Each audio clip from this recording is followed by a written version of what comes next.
De receber essa minha amiga do coração, nós formamos juntas. Astrid, que felicidade estar aqui te recebendo e ainda mais para a gente poder falar de um assunto que é tão importante. Nesse momento, inclusive, está acontecendo o seminário Rio Te Ama 2022, Autismo Tem Tratamento, evento presencial com transmissão também pela internet. Um dos destaques do evento é a apresentação do case de sucesso do André Bezerra, um menininho piauiense de 7 anos, diagnosticado com transtorno do espectro autista, que é o TEA, do tipo severa. Eu vou conversar agora com a Astrid Lages no estúdio, ela que é jornalista e idealizadora do movimento Autismo Legal THE. O André, por exemplo, Astrid, é um caso de superação destacado aí por todos que convivem com ele, né? Me fala mais sobre a história. Primeiro eu queria falar um pouquinho sobre a história do André. Ele, inclusive, é piauiense, né? Sim. Boa tarde. Boa tarde. Bom, Carla, para mim também é um prazer estar aqui com você. Assim, eu dei uma volta no tempo agora. E aqui a gente está aqui hoje para falar de uma causa tão digna e tão justa. Eu fico muito feliz com a superação do André.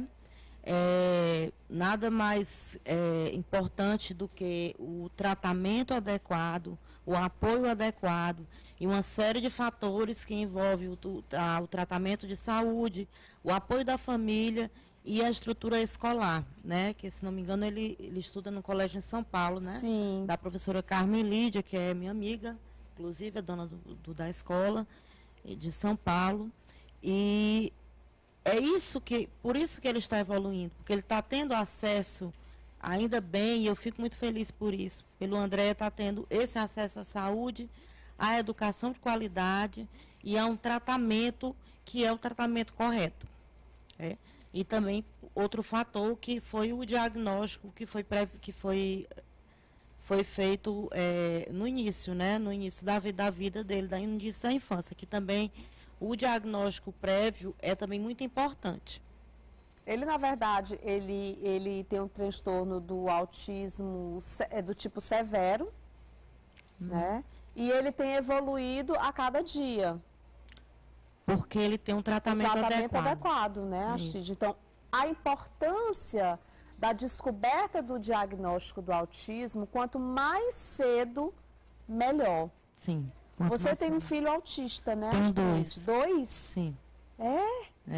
Dois. O Serginho e o Gabriel. O Serginho e o Gabriel. Então, me conta como foi isso. A Astrid tem 3 filhos lindos, uma moça linda que está com quantos anos hoje? 18, Alice. Alice, gente, eu vi bem pequenininha, né? Eu levava a Luísla para a faculdade, né? Eu não tinha, naquela época eu trabalhava muito e à noite eu estudava. Tu viu na barriga, na verdade. Eu vi a Alice na barriga, então eu não tinha com quem deixar minha filha e a minha filha ia para a sala de aula comigo todos os dias.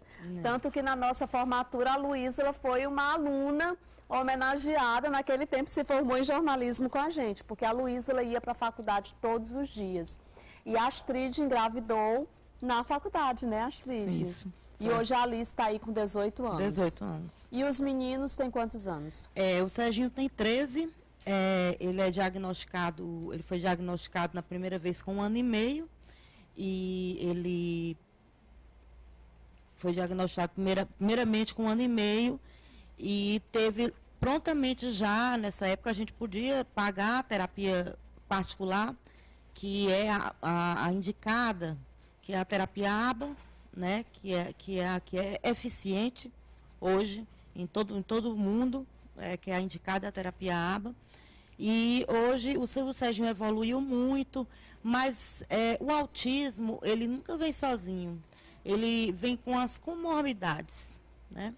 Então, quais são essas comorbidades? Pode ser um déficit de atenção, pode ser um transtorno opositivo desafiador, que é chamado de TOD, que ele desafia os adultos. Sim. Né?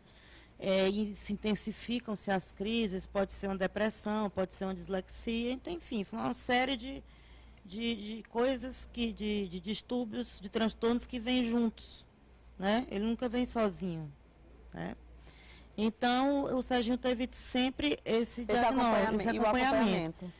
como ele estava se desenvolvendo, aos 4 anos, nós levamos ele para São Paulo.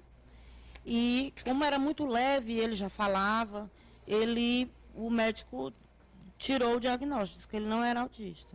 Né? Aí eu comecei a chorar, meu marido também. Aí ele virou para mim e disse, que você não queria que eu dissesse que ele não era? Eu disse, não. Eu estou emocionada. Mas assim, ele continuou com todas as terapias. Terapia ocupacional, psicólogo, fonoaudiólogo. Né? Aos 6 anos, ele começou com uns comportamentos de agressividade, teve que sair da escola, que eu não recomendo para mãe nenhuma tirar filho da escola por conta de relatórios no final do ano, que dizem que seu filho está atrapalhando o desenvolvimento emocional e afetivo das crianças. Eu tirei. E nessa época, eu só calava, eu me sofria sozinha. Eu vivia naquele mundinho que dizem que o autista vive no mundo dele, os pais também vivem no mundinho deles.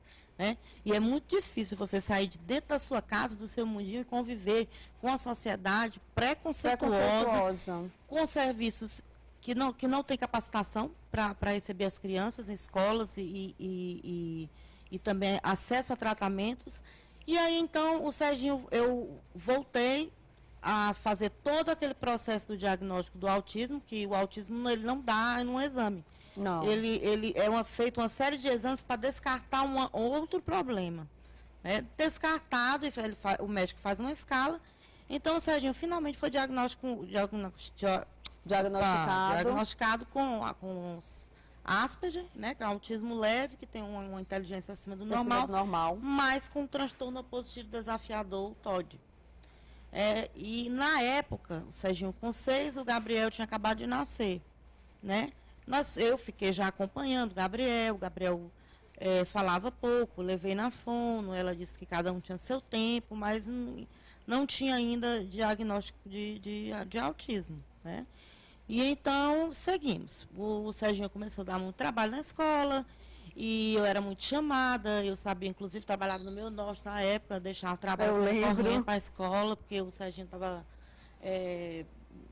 causando problemas esses que, se a escola tivesse o auxiliar especializado, que é um direito do autista, quando comprovado, não todo autista tem direito, mas todo autista tem direito a um acompanhante especializado pago pela escola, quer pública, quer particular.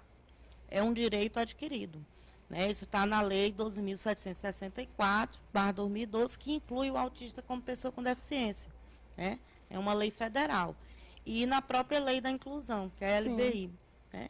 A lei Berenice Piana, a 12.764, ela incluiu o autista como pessoa com deficiência, apesar de autismo ser um transtorno, não ser deficiência. Mas tem todos os direitos.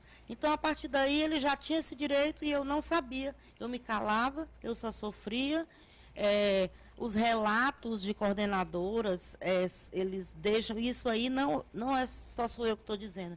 Eu tenho um grupo hoje de cerca de 200 mães do Movimento Autismo Legal Teresina, e é assim praticamente unânime o sofrimento que as mães passam quando elas recebem esses comentários de professores ou de coordenadores, e você volta assim arrasada.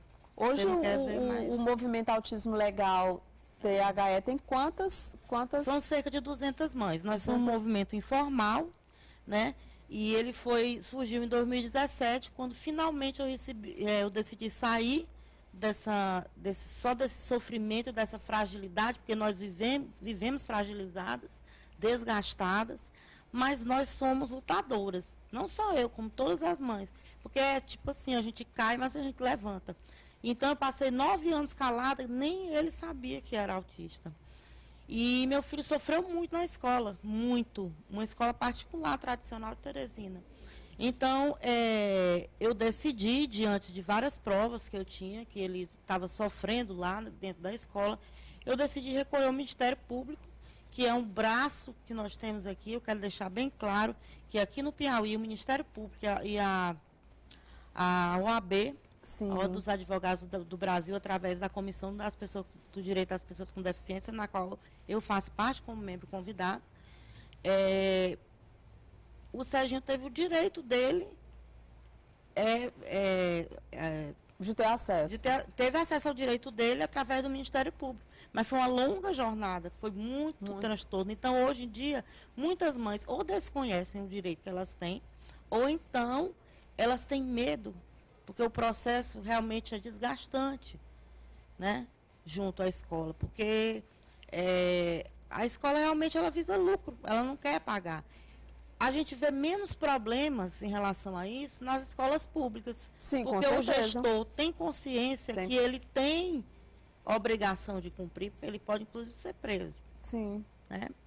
Então, as escolas particulares são as campeãs, inclusive de negativa, de negar a matrícula para autista, que também não tem amparo legal. Inclusive, na próxima semana, né, Astrid, vai ter aí uma movimentação, né? Sim. No dia 2 de abril, é o Dia Mundial de Conscientização do Autismo. E no Movimento Autismo Legal, nós vamos fazer uma manifestação em frente à Assembleia Legislativa. Mas aí você me pergunta, Astrid, no sábado os deputados não estão lá. Não, a Assembleia Legislativa é onde tem 30 deputados que são eles os responsáveis pelas leis estaduais, no caso. Sim. Né? Então, é um espaço simbólico que nós escolhemos para fazer essa manifestação, porque, ao contrário do André, né? Do André, a realidade das crianças com autismo, e eu posso falar aqui pelo Piauí, ela é muito difícil, ela é muito dura. Para as famílias de classe média, que têm acesso a um plano de saúde, a terapia é negada. Inclusive, o plano de saúde não cobre as terapias. Ele estava cobrindo as terapias ABA, mas ou nunca tem vaga, ou não tem vaga. O meu filho, o Gabriel, que depois eu quero até voltar aí a história do Gabriel, ele tinha autismo leve e ele evoluiu para o intermediário pela falta do durante a pandemia, culminando com a perda da vaga no plano de saúde, porque ele perdeu 2 sessões porque estava gripado. Ai, que absurdo. De lá para cá eu não consegui nenhuma, né? A vida realmente é muito difícil, além das terapias tem as medicações, né? Então o Gabriel regrediu, né? Ou seja, ele evoluiu no grau, mas regrediu no comportamento. O Gabriel hoje tem 7 anos e ele é uma criança como se tivesse 4 anos. Né? Ele agora está começando a escrever. É a coisa mais linda, ele escrevendo o nome dele. São os amores da sua vida, né? A casa está cheia do nome dele na parede. Os amores da sua vida, gente. Olha, a gente... Vai ser que horas 9 horas da manhã. A manifestação? 9 horas da manhã. Inclusive a gente tem repórter ao vivo aqui dia de sábado, né, Aline? Qualquer coisa a gente faz um ao vivo lá dessa manifestação, sim. Porque é uma pauta que eu sempre vou querer trazer aqui no programa. Eu acho que a gente tem que falar sim. A gente tem que conscientizar a sociedade como um todo, especialmente por causa dessa questão do preconceito. Inclusive, no diagnóstico, eu vejo muitos casos de mães e pais até que não aceitam, né? Existe aquele momento, porque é muito difícil, Astrid. Então, assim, a gente precisa se colocar no lugar do outro, sabe? A gente precisa ter mais empatia com as pessoas. Aí vem a questão dos julgamentos e a gente se coloca naquela posição de querer julgar. E isso é muito ruim, sabe, gente? Então, assim, pautas como essa são necessárias e a gente precisa falar sobre isso, sim. Eu quero, no sábado, pedir a nossa equipe para ir lá para filmar ao vivo vocês, viu, Astrid? Obrigada. E em relação à questão da família, da negação, o índice de maridos que abandonam as mulheres é altíssimo. E uma outra, digamos, uma epidemia silenciosa, a depressão é uma epidemia silenciosa, sim, de acordo com a própria Organização Mundial de Saúde. Mas os casos de depressão em mães de pessoas com autismo é muito grande. É muito grande. E eu falei para você aqui das famílias de classe média, mas existe ainda uma situação mais grave e mais preocupante. Que são as pessoas que não têm acesso a plano de saúde. Aí é que é. Existem organizações não governamentais aqui no estado que a fila de 3 anos para ter acesso a um neuro e ser realmente, através de um laudo, ser diagnosticado como autismo. Então, essa pessoa que já é de baixa renda, que existe benefício do governo federal, que é o benefício de prestação continuada, que é o BPC, como ela vai ter acesso a isso para ajudar a criar o filho. Como ela vai ter acesso à terapia numa fila de 3 anos, né? Então, principalmente no interior do estado, principalmente na zona rural. Na zona rural, tem pessoas que são autistas, provavelmente, que são tidos como doidos.